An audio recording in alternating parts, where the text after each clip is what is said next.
你看得出来这是一间佛寺吗？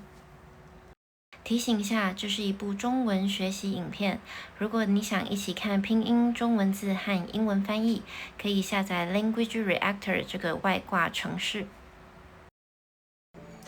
这间佛寺叫做菩萨寺，在台湾的台中。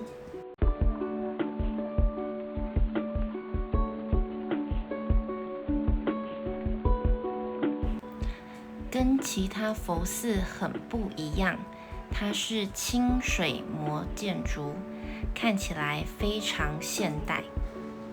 菩萨寺的住持是慧光法师，他的爸爸是美国人，妈妈是台湾人。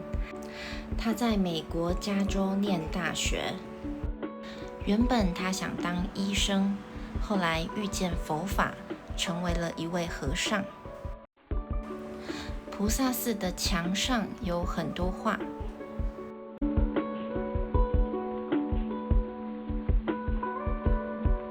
佛寺里也有很多钵，所以你可以试试看颂钵。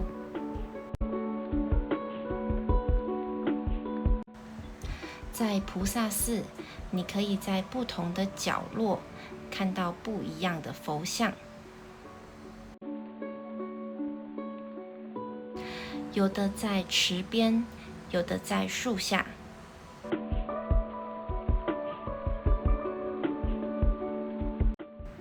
菩萨寺总共有3层楼，去2楼或3楼要脱鞋。2楼可以礼佛，3楼可以抄写心经。虽然在城市里，可是我感到非常平静。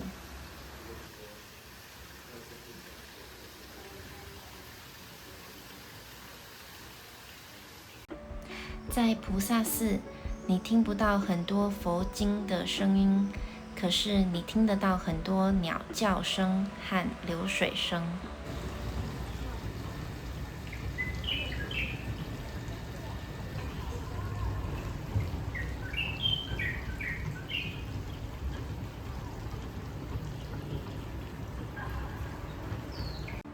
我去过很多佛寺，这是我最喜欢的佛寺。